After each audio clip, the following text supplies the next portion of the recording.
네, 우리 하나님의 말씀 사무엘상 12장 1절에서 5절 말씀을 함께 찾아보도록 하겠습니다. 사무엘상 12장 1절에서 5절에 있는 말씀입니다. 오늘 이 말씀을 본문으로 해서 뒷모습이 아름다운 사람, 뒷모습이 아름다운 사람이라는 제목으로 주의 말씀을 증거하도록 하겠습니다. 아까 성경 봉독 시간 읽었기 때문에 여러분 성경책만 펴놓으시면 되겠습니다. 말씀에 앞서 먼저 질문을 좀 드려보겠습니다. 여러분들은 여러분의 모습 중에 가장 자신 있는 부분, 가장 아름다운 부분이 어디라고 생각하십니까? 앞모습이세요? 아니면 뒷모습이세요? 소위 요즘에 나는 뒤태가 이뻐 막 이러는데 여러분 앞모습이 이쁘세요? 아니면 뒷모습이 이쁘세요? 여러분 생각에는 여러분들의 앞모습이 좀 대접을 잘 받는 것 같으세요? 아니면 여러분의 뒷모습이 좀 대접을 잘 받는 것 같으세요? 막 걸어가는데 뒷모습 보고 아가씨 이런 적 없으시죠? 대부분의 사람들은 앞모습을 가꾸는데 치중합니다. 그렇죠? 집을 지어도 교회를 꾸며도 앞에를 멋있게 꾸미죠. 그래서 뒷모습보다는 앞모습을 더 아름답게 합니다. 우리가 타고 다니는 차도 앞모습이 훨씬 더 아름답고요. 상품들도 앞모습이 더 아름답게 포장이 됩니다. 우리도 그래요. 뒷모습에는 별로 신경을 쓰지 않고 살아가죠. 우리 여성분들은 아침에 일어나서 이렇게 화장을 하지 않습니까? 앞에를 합니까? 뒤를 합니까? 보통 앞에를 찍죠. 찍어 바르시고 앞에를 많이 하십니다. 액세서리 달아도 다 앞모습에만 집중을 하죠. 거울을 비춰봐도 앞모습 보고 저렇게 예쁘게 하려고 하지 뒷모습 신경 쓰는 분들은 뭐 물론 있겠지만 많이 없는 것 같습니다. 심지어는 사진도 여러분 앞모습이 많아요? 뒷모습이 많아요? 대부분 다 앞모습이에요. 뒷모습 찍는 경우가 거의 없죠. 여러분 그런데 우리가 살다 보면 때때로 이 앞모습은 아름다운데 좀 뒷모습이 좀 거시기 해가지고 그렇죠? 실망할 때가 많이 있음을 보게 됩니다. 갑자기 집에서 부부싸움하고 있는데 전화가 와요. 막 이러다가 여보세요? 이렇게 하지 않습니까? 여러분 안 그러세요? 저는 몇 번 그랬거든요. 막 싸우다 전화 오면 네 장로님 이렇게 막 부부싸움 하는데 누가 집에 딱 들어오면 안 싸운 것처럼 탁 맞이하고 집이 더러운데 누가 들어오면 잠깐만요 하고 막 치우면서 보여주기 싫죠. 왜냐하면 우리들은 이 뒷모습을 보여주기 싫기 때문에 최대한 가리려고 합니다. 안 그런 척 하려는 것이죠. 그런데 많은 경우에 앞모습보다는 그 사람의 뒷모습 때문에 실망할 때가 많아요. 나 저분 저럴 줄 몰랐다. 이럴 때가 참 많이 있지 않습니까? 그래서 어떤 면에서 본다면 그 사람의 진짜 모습은 앞모습이 아닙니다. 그 사람의 뒷모습이 그 사람의 진짜일 경우가 참 많아요. 왜냐하면 앞모습은 충분히 가면을 쓰고 가릴 수 있기 때문입니다. 그래서 누군가에 실망했다라고 말할 때는 그 사람의 앞모습이 아니라 그 사람의 가려진 뒷모습 때문에 실망한 경우가 참 많은 것이죠. 또한 누군가를 존경한다는 것은 그분의 앞모습이 아니에요. 그분의 가려진 뒷모습이 진국인 걸 확인하고 그분은 참 존경할 만해 이렇게 하는 경우가 참 많이 있지 않습니까? 오늘 본문에 사무엘상 12장에 보면 선지자 사무엘 이야기가 나옵니다. 정말 멋있는 장면이 나오는데요. 사무엘은 그 당시에 세 가지 직분을 갖고 있었습니다. 사사였고요. 사사는 쉽게 말하면 왕 같은 존재였습니다. 행정권. 그다음에 선지자였습니다. 하나님의 말씀을 전하는 제사장, 말 그대로 제사 드리는.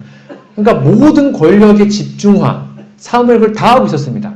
왕이었고 선지자였고 제사장이었고.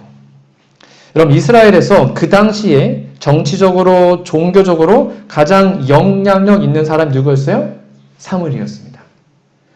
즉 다시 말하면 충분히 자신의 권력, 영향력, 기득권, 자신의 어떤 힘을 갖고 이득을 볼 수 있었습니다. 사무엘은 충분히.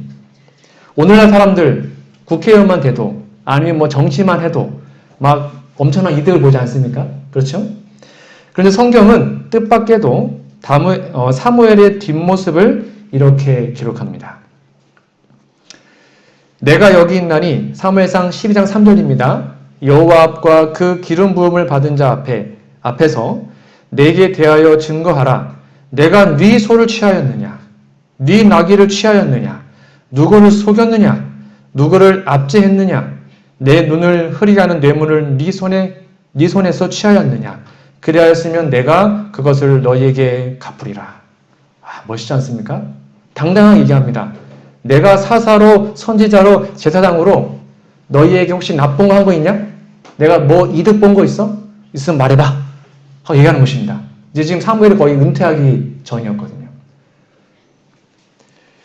한 나라에서 이렇게 역량이 있는 사람이 이렇게 사는 게 쉬운 일입니까? 절대 쉬운 일이 아닙니다. 우리나라도 역대 대통령들 대부분 다 감옥 가 있고 끝나면 욕먹고 그러지 않습니까? 그 역량력, 자신의 지위를 이용해서 이득을 보기 때문에 비리 저지로 하기 때문에 이렇게 끝이 뒷모습이 좋은 사람들을 거의 본 적이 없어요. 그런데 사무엘은 나는 앞모습보다 뒷모습이 더 깨끗하다. 혹시 나한테 불만 있으면 얘기해봐라. 내가 뭐 어떻게 했냐? 라고 얘기를 해요. 자신 있게요. 그러자 그를 지켜봤던 백성들이 그의 뒷모습에 대해서 이렇게 평가합니다. 함께 읽어볼까요? 시작. 그들이 가로되 당신이 우리를 속이지 아니하였고 압제하지 아니하였고 네 손에서 아무것도 취한 것이 없나이다. 야, 한평생 일을 한 다음에 성도들이 이렇게 평가하지 얼마나 행복했을까요? 당신 깨끗합니다. 당신 단 한 번 우리 속인 적 없어요. 당신의 지위 남용한 적 없어요. 당신의 뒷모습은 깨끗합니다. 이렇게 평가했어요. 백성들이. 이게 바로 사무엘의 뒷모습이었습니다. 백성들은 사무엘의 살아왔던 모습을 오랫동안 봤던 사람들이었죠. 사무엘이 무슨 말을 했는지, 어떤 가르침을 가르쳤는지, 어떻게 살았는지, 어떠한 행동했는지를 다 알았던 사람이었습니다. 그리고 이제 백성들이 사무엘의 그 은퇴가 가까운 그 때에 당신의 뒷모습은 진짜 아름다웠다고. 당신은 단 하나의 흠도 없었다고. 당신은 우리 위해서 정말 열심히 살았다라고 인정해 준 것입니다. 얼마나 기쁘고 행복했을까요? 여러분, 지금까지 수십 년간 여러분의 인생, 또 우리의 인생을 살아오면서 우리의 뒷모습은 어떠합니까? 우리의 발자취요. 아니 그건 거절미하고 올해 2021년 한 해를 살아오시면서 우리의 뒷모습은 어떠합니까? 나를 알고 있는 내 주변 사람들이 나에 대해서 뭐라고 평가할까요? 그게 우리의 진짜 뒷모습이거든요. 나를 알고 있는 내 주변 사람들이 나를 향해서 뭐라고 할까? 잘 모르시죠? 대부분은 모릅니다. 왜냐하면 그런 말을 잘 안 해주거든요. 대부분은 자신의 뒷모습을 잘 몰라요. 그래서 자기가 잘 하는 줄 알아요. 자, 이번에 이제 목회자회를 다녀왔습니다. 이제 동기들과 함께 거의 2년 만에 한 거거든요, 목회자회를. 함께 이제 밤에 좀 이런저런 얘기를 나눴는데, 한 형님이, 이렇게 얘기를 하더라고요. 교인들은 보통 어떤 목회자를 좋아하고 싫어하고가 6대 4다. 그래서 한 60%의 정도만 그 교회에서 인정받으면 그 목회는 성공한 거다. 대부분의 목회자들이 다 자기는 잘하는 줄 안다. 왜냐하면 성도들이 말을 잘 안 한다. 그래서 성도들이 목사님 오래 있으세요. 목사님 좋아요. 그거 걸러들어야 된다. 이렇게 얘기를 하더라고요. 그래서 김산래 목사님도 60%만 해도 그거는 성공한 거다. 이런 얘기를 저희끼리 했어요. 그러면서 제가 이제 곰곰이 생각해 봤습니다. 제가 지금까지 왔던 목회 활동을 대해서 그렇지. 나한테 대놓고 막 이렇게 말한 사람이 거의 없었거든요. 그렇다고 내가 잘한 게 아니었는데 부끄러웠던 기억이 이번에 목회협회에서 참 많이 있었습니다. 많은 경우에 나에 대해서 다른 사람은 다 알아요. 근데 나만 모르는 경우가 많이 있어요. 말을 안 해주기 때문이죠. 그래서 대부분 사람들이 착각하며 삽니다. 자기가 조금 괜찮은 줄 알고 착각을 해요. 나 같은 사람만 있으면 세상에 문제 없다고. 직장에서도 나 같은 사람만 있으면 회사가 잘 굴러간다고. 명절 때가 되면 나 같은 며느리가 없고 나 같은 시어머니가 없고 뭐 이렇게 말을 하지 않습니까? 가정에서도 나 같은 남편이 없어요. 나가봐라. 나 같은 남편 만나라. 저도 가끔 얘기하거든요. 나 같은 아내가 없다고 얘기합니다. 교회 가보잖아요. 나 같은 목사가 없고 나 같은 장로가 없다. 나 같은 집사가 없다고 말을 해요. 그런데 세상은 더 악해지고 문제투성입니다. 이상하지 않습니까? 다 자기가 괜찮다고 얘기하는데 세상은 오히려 더 원망과 분노와 다툼이 끊이지 않습니다. 이렇게 자칭 좋은 사람들로 세상이 가득 차 있는데 왜 이렇게 복잡하고 힘이 들까요? 문제는 자신의 뒷모습을 모르기 때문입니다. 몰라요. 다른 사람 나를 어떻게 생각하지를 모르는 것입니다. 그리고 그냥 잘하는 줄 알고 하는 것이죠. 내 뒷모습을 보면서 사람들이 뭐라고 말하는지를 정확히 모르기 때문입니다. 내가 다른 사람들 얼마나 힘들게 하는지, 내가 내 아내를, 내가 내 남편을, 내가 내 자녀들을, 내가 교회의 성도들을 내가 얼마나 힘들게 하는지를 잘 모르기 때문입니다. 대부분의 문제의 모든 것들이 남의 문제가 아니라 나 자신의 문제일 때가 참 많다는 것입니다. 근데 그거를 누구만 몰라요? 나만 모르는 것입니다. 우리가 만약 자신의 뒷모습을 잘 알지 못하면 다른 사람들의 짐이 되고 말 것입니다. 예수님 당시에 교회 지도자들, 오늘 말하면 저 같은 목회자들이겠죠. 그 당시에 바리새인들, 사두개인들은 백성들의 짐이었습니다. 그들에 의해서 말씀이 선포되어졌고 그들에 의해서 예배가 드려졌습니다. 즉 외형적인 면에서는 백성들의 존경을 받았습니다. 바리새인이었고 사두개인이었기 때문에. 그리고 그 당시에 랍비였기 때문에 백성들이 겉으로는 존경을 표했죠. 그런데 예수님은 이렇게 말씀하십니다. 마태복음 23장 2절에서 4절인데요. 서기관들과 바리새인들이 모세의 자리에 앉았으니 그러므로 무엇이든지 저희의 말하는 바는 행하고 지키되 저희의 하는 행위는 본받지 말라. 저희는 말만 하고 행치 아니하며 또 무거운 짐을 묶어 사람의 어깨에 지우되 자기는 이것을 한 손가락으로도 움직이려 하지 아니하며. 즉 서기관들과 바리새인들의 앞모습은 그 누구보다도 아주 멋있는 모습이었습니다. 그들 성경 열심히 읽었습니다. 아니 성경 거의 다 외웠죠. 안식일에 일주일에 2번씩 금식했고요. 안식일 철저히 지켰고 11조 잘 드리는 사람이었습니다. 앞모습은 아주 그럴듯했습니다. 그래서 수많은 사람들이 그들의 앞모습을 보고 존경했습니다. 그런데 그들의 뒷모습을 알고 계시는 예수님은 그들에 대해서 뭐라고 했어요? 그들의 말은 듣고 그들의 행위는 본받지 마라. 왜요? 말은 성경 인용하니까 성경 말씀이 틀린 건 아니잖아요. 그들의 말은 듣되 행위는 본받지 마라. 왜냐하면 그들은 무거운 짐을 지우는 사람이다 라고 평가하신 것입니다. 그러면서 이렇게 얘기하죠. 마태복음 23장 13절입니다. 화 있을진저 외식하는 서기관들과 바리새인들이여 너희는 천국 문을 사람들 앞에서 닫고 너희도 들어가지 않고 들어가려 하는 자도 들어가지 못하게 하는도다.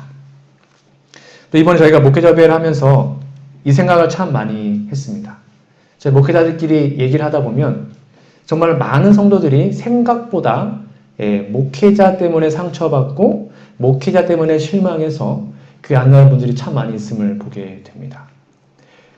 그러니까 절 다 포함해서 목회자가 사람들을 구원해야 되는데 오히려 교회의 짐이 되고 사람들을 하나님께로 오지 못하게 막는 일이 있음을 보게 되죠. 혹시 나는 그렇지 않나 참 많이 고민하고 생각해 보았습니다. 왜냐하면 여러분 하나님을 섬기는 그 당시의 바리새인들과 서기관들은 왜 이런 사람들이었냐면 자신의 뒷모습을 예쁘게 가꾸지 못했기 때문이었습니다. 그래서 예수님이 이렇게 말씀하시죠. 이 말씀은 오늘날 우리에게 참 중요한 메시지가 될 것입니다. 함께 읽어볼까요? 소경된 시작. 소경된 바리새인들아 너는 먼저 안을 깨끗이 하라. 그리하면 겉도 깨끗하리라. 안에 있는 게 진짜 모습이라는 것이죠. 남들에게 보여주는 모습이 아니라 하나님과 나만 알고 있는 그거를 깨끗이 하는 게 진짜다. 그게 진짜 신앙이다. 보여지는 것에 목매지 마라 라고 말씀하신 겁니다. 우리는 얼마나 자주 내 허물을 보지 못하고 상대방의 허물에 민감하게 반응하며 살아갑니까? 그 대표적인 인물을 하나 소개하려고 합니다. 그 유명한 다윗입니다. 여러분, 다윗은 어느 날 옥상에서 산책을 하다가 한 여인이 목욕하는 것을 보게 됐죠. 그게 바로 밧세바였습니다.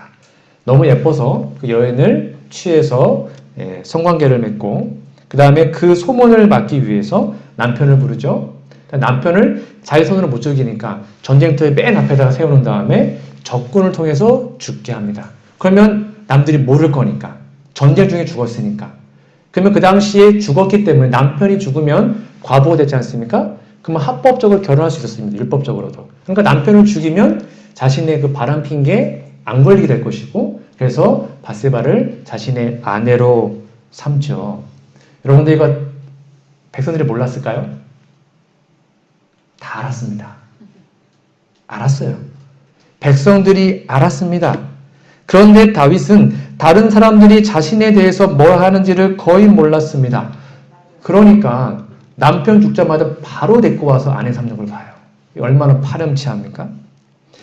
그때 선지자 나단이 들어옵니다. 아시죠? 하나님께로 보낸 나단이 들어와서 한 이야기를 하죠. 다윗 왕이시여. 한 성에 한 가난한 한 사람이 있고 엄청나게 부자가 있었어요. 근데 그 가난한 사람이 양 한 마리가 있었거든요. 근데 그 부자가 자신에게 손님이 왔다고 그 가난한 사람의 그 양 한 마리를 뺏어다가 잡아서 잔치에 써버렸습니다. 어떻게 하면 좋을까요? 그러니까 다윗이 이제 감정이입이 돼가지고 저런 나쁜 막 하면서 뭐라 하는지 아십니까? 이렇게 했습니다. 다윗이 그 사람을 크게 노하여 나단에게 이르되 여호와의 사심을 가리켜 맹세하노니 이 일을 행한 사람은 마땅히 죽을 자라. 여러분, 양 한 마리 뺏었는데 그게 죽을 일입니까? 양 두 마리 갚으면 되잖아요. 근데 다윗이 뭐라 그런 겁니까? 저런 나쁜 놈 죽여야 된다. 막 이렇게 얘기했습니다.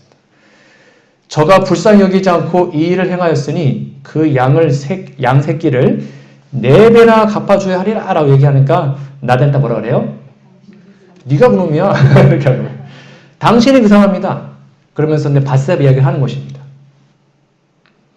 다윗이 자신은 사람을 죽이고 한 가정을 파탄내고 그 여인을 뺏어다가 아내로 삼았으면서 한 양을 빼앗은 그 부자는 죽여야 된다라고 평가하고 자기 자신은 뭐 별로 문제 없지 했던 게 바로 다윗의 모습이었던 것입니다.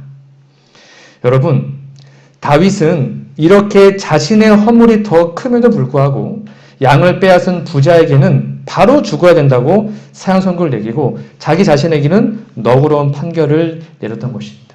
그 이유가 뭐라고요? 자신의 뒷모습을 몰랐기 때문이에요. 이게 모든 인간들의 모습인 것입니다. 자신에겐 너그러운 것입니다. 모든 잣대가 그래요. 저 인간은 그래도 나는 이 정도면 괜찮지. 나도 힘들었으니까. 근데 누군가는 잣대가 달라요. 나와 남에 대한. 혹시 이러한 모습이 오늘 우리의 모습은 아닙니까? 혹시 오늘 나의 허물이 보이지 않는다면 분명히 상대방의 허물이 크게 보일 것입니다. 오늘 나의 허물을 보지 못한다면 다른 사람들을 비난하고 비판하는 일에 더 열성을 내게 될 것입니다. 나의 뒷모습을 알지 못하면 다른 사람들을 평가하고 비판하게 될 것입니다. 우리 1년 살아오시면서 우리의 가정의 모습을 좀 살펴볼까요? 여러분의 가정, 또 나의 가정, 우리의 가정의 모습은 어떠합니까? 그럼 1년 동안 행복이 넘치는 가정이었나요? 성경 말씀처럼 우리의 가정이 작은 천국이었습니까? 우리의 가정이 하나님의 천사가 거하기에 문제없는 그런 가정이었습니까? 아니면 시도 때도 없이 싸우고 비난하고 그러했던 가정이었습니까? 만약에 혹시 우리 가정이 행복하지 못했다면 그 문제는 상대방 때문이 아닙니다. 다 나 때문입니다. 그걸 기억해야 합니다. 내 배우자 때문이 아닙니다. 내 자녀 때문이 아닙니다. 바로 나 때문이라는 사실을 인정해야 되는 것입니다. 우리들의 교회는 어떠합니까? 우리 정말 영월교회는 올 1년 동안 서로 사랑하고 화목하고 그렇게 아름다운 작은 천국을 이루었습니까? 만약 그렇지 않다면 그 이유가 무엇일까요? 어느 집사님 때문에? 어느 목사 때문에? 어느 장로 때문입니까? 아닙니다. 바로 나 때문인 것입니다. 그것을 인정해야 하는 것이죠. 여러분, 따라서 오늘 우리는 우리의 뒷모습을 아름답게 가꾸는 일에 관심을 가져야 합니다. 다시 한번 강조합니다. 우리의 뒷모습은 나를 향하여 다른 사람들이 하는 말입니다. 우리의 뒷모습은 내가 여기 있다가 그 자리를 떠났을 때에 나에 대하여 나누는 말입니다. 나의 뒷모습은 내가 그 자리를 떠났을 때에 나에 대하여, 그리고 내가 그 자리에 없을 때에 나에 대하여 사람들이 주고받는 말입니다. 그러므로 나의 뒷모습, 우리의 뒷모습을 자주 점검하셔야 합니다. 내 진짜 모습은 어떠한지. 예수님께서 베다니 시몬의 집에서 음식을 나눌 때에 한 여인이 비싼 향유를 깨서 예수님의 머리에 붓고 발에 부었죠. 그때 이렇게 나와 있습니다. 요한복음 12장 3절에 보면 마리아는 지극히 비싼 향유 곧 순전한 나드 한 근을 가져다가 예수의 발에 붓고 자기 머리털로 그 발을 씻으니 향유 냄새가 집에 가득하더라. 이 마리아는 하나님의 성령의 감동을 받아서 예수님께 1년치 연봉을 다 드리는 귀한 봉사를 하였습니다. 이때 누가 불쑥 튀어나왔을까요? 이때 이 마리아의 헌신과 봉사를 비난했던 한 사람이 있었습니다. 누구였을까요? 유다였습니다.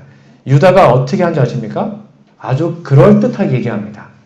제자 중 하나로서 예수를 잡아줄 가롯 유다가 말하되 이 향유를 어찌하여 300데나리온에 팔아 가난한 자들에게 주지 아니하였느냐 하니, 맞는 말 아닙니까? 야, 어떻게 300데나리온, 그러니까 1년 연봉을 이렇게 다 허비하냐? 이거 가난한 자들에게 주고 하면 더 좋지 않냐? 이렇게 얘기를 합니다. 누가 들어도 맞는 말이었습니다. 이렇게 말하는 모습만 보면 유다의 앞모습 얼마나 멋집니까? 가난한 사람들을 동정하고 얼마나 멋있는 말입니까? 유다의 앞모습은 이렇게 멀쩡했습니다. 그런데 성경은 유다의 진짜 모습, 뒷모습을 이렇게 기록합니다. 뭐래요? 이렇게 말함은 가난한 자들을 생각함이 아니요. 저는 도적이라 돈계를 맞고 거기 넣는 것을 훔쳐가매라. 유다는 그 당시 12명 사도 중에 쉽게 말하면 재무 같은 역할을 했었거든요. 돈을 관리했습니다. 그래서 하나님의 일을 하다가 뭔가 열심히 했잖아요. 그러면 자신의 어떤 수고를 자기 아래서 취했다고 나와 있어요. 예언신에 보면 나 오늘 열심히 했으니까 얼마 내 거를 넣고, 이거 오늘 피곤했는데 내 최선을 다했으니까 얼마 내 거에 넣고, 이렇게 했다고 해요. 유다가. 근데 말은 이거 가난한 자에게 줘야지. 그 말은 뭐예요? 그렇게 환산해가지고 자신의 계좌에 들어오면 자기가 쓸 거거든요. 그 말하고 있는 거예요. 앞모습은 그렇듯한데 뒷모습은 여러 사람을 속이며 사는 사람들이 얼마나 많은지 모릅니다. 그래서 이런 사람을 향해서 예수님은 이렇게 평가했습니다. 인자는 자기에게 대하여 기록한 대로 가거니와 인자를 파는 그 사람에게는 화가 있으리로다. 그 사람은 유다입니다. 그 사람은 차라리 나지 아니하였다면 제게 좋을 뻔하였느니라 하시니라. 혹시 우리의 모습이 이런 다른 유다와 같다면 다시 한번 우리의 삶을 뒤돌아 보시면 좋겠습니다. 올 1년 동안 정말 우리의 삶의 모습은 어떠합니까? 우리들의 삶의 모습은 정말로 어떠했습니까? 수많은 사람들은 말을 듣기 싫어합니다. 많은 사람들은 삶의 모범을 보고 싶어 합니다. 그렇지 않습니까? 우리의 자녀들도 부모의 말을 보고 따라하는 게 아니죠. 부모가 하는 행동을 보고 따라하는 것입니다. 그러므로 이 땅에 있는 수많은 사람들은 말의 감동이 아니라 삶의 감동, 행동의 감동을 원함을 우리는 다시 한번 기억해야 하죠. 그래서 예수님은 우리에게 이렇게 모본을 보여주셨습니다. 요한복음 13장 15절에 있는 말씀입니다. 함께 좀 읽어보겠습니다. 시작. 내가 너희에게 행한 것 같이 너희도 행하게 하려 하여 본을 보였노라. 예수님은 말만 하지 않으셨습니다. 뭐라고 하셨어요? 내가 너희에게 행한 것 같이 너희도 행동하게 만들기 위해서 본을 보였다라고 말씀하신 것이죠. 예수님은 우리에게 모본을 보여주셨습니다. 그리고 그 모본대로 행동하라고, 따라오라고 말씀하셨습니다. 그럼 오늘 우리의 교회에 필요한 것이 있다면 다른 사람들이 행하기 원하는 그것을 내가 먼저 하는 것이죠. 내가 먼저 솔선수범을 보여주는 것입니다. 왜냐하면 세상에 있는 수많은 사람들은 누군가의 앞모습을 보고 따릅니다. 다시요. 세상 사람들은 어떤 사람들의 명예나 지위나, 그쵸? 재력이나 어떤 사람들의 앞모습을 보고 따라요. 그러나 교회는, 하나님의 교회는 누군가의 뒷모습을 바라보고 따라가기 때문입니다. 그게 바로 신앙의 힘이고 믿음의 힘인 것이죠. 그리고 내가 누군가의 뒷모습을 보이려면 어떻게 해야 됩니까? 내가 먼저 하나님을 향하여 따라가야 그 사람은 나의 뒷모습을 보고 따라오는 것입니다. 그러니까 내 뒷모습을 보고 수많은 사람들이 하나님을 따라가기 위해서는 내가 먼저 하나님께로 방향을 정하고 하나님을 따라갈 때 우리의 주위의 이웃들과 우리의 성도들, 우리의 가족들은 우리의 뒷모습을 보고 똑같이 하나님을 따라가게 될 것이죠. 그래서 베드로전서 2장 21절에는 이렇게 기록되어 있는 것입니다. 함께 읽어보겠습니다. 시작. 이를 위하여 너희가 부르심을 입었으니 그리스도도 너희를 위하여 고난을 받으사 너희에게 본을 끼쳐 그 자취를 따라오게 하려 하셨느니라. 그 자취가 뭡니까? 예수님의 뒷모습을 말하는 것입니다. 예수님의 뒷모습을 우리가 보고 따라가게 하기 위해서 예수님이 그 길을 먼저 가신 것이죠. 말씀의 결론을 맺겠습니다. 저는 오늘 뒷모습이 아름다운 사람이라는 제목으로 말씀을 드렸습니다. 아마 말씀 자체는 어렵지 않을 겁니다. 우리 예수님의 생애는 언제나 보여주는 삶이었습니다. 예수님께서는 십자가 달려 죽으셨습니다. 근데 그때의 모습은 초라하고 수치스러웠습니다. 그런데 지금은 세상의 수많은 사람들이 예수님의 길을 따라가고 십자가의 길을 가고 예수님의 발자취를 따라가고 있습니다. 왜 그랬을까요? 예수님의 뒷모습은 순수하고 자신을 부인하는 놀라운 분이었기 때문입니다. 오늘 우리도 예수님의 뒷모습을 닮아야 하지 않겠습니까? 그래서 수많은 사람들이 나의 앞모습이 아니라 나의 뒷모습을 보고 감동을 받으면 좋겠습니다. 내가 따라가는 예수님의 모습을 보면서 나의 뒤를 따르는 사람들이 나의 자취를 따라오는 삶. 수많은 사람들이 나의 삶의 모습을 보고 당신처럼 살면 나도 정말 교회 다니고 싶다. 그렇게 평가받는 삶. 그러한 뒷모습이 우리의 진짜 모습임을 여러분 다시 한번 기억하시고 우리의 뒷모습을 가꾸는데 최선을 다하는 우리 모두가 되기를 간절히 바랍니다. 사무엘과 같이 뒷모습이 아름다운 사람, 예수님과 같이 뒷모습을 잘 가꾸어서 수많은 사람들에게 귀감을 주는 사람이 되시기를 간절히 바랍니다. 올해가 가기 전에 결정적으로 다시 한번 회개하고 회심을 경험하고 그리하여 세상에 대하여 죽고 우리의 1년 동안의 삶이 혹시 부끄러웠다면 다시 한번 우리의 삶을 점검하셔서 다가오는 새해에는 우리의 뒷모습이 아름다워서 우리의 삶을 통하여 수많은 사람들이 우리의 자녀들과 우리의 성도들과 우리의 이웃들이 감동을 받아 함께 하늘까지 이르는 놀라운 역사 있기를 간절히 바라며 오늘 말씀을 마치도록 하겠습니다.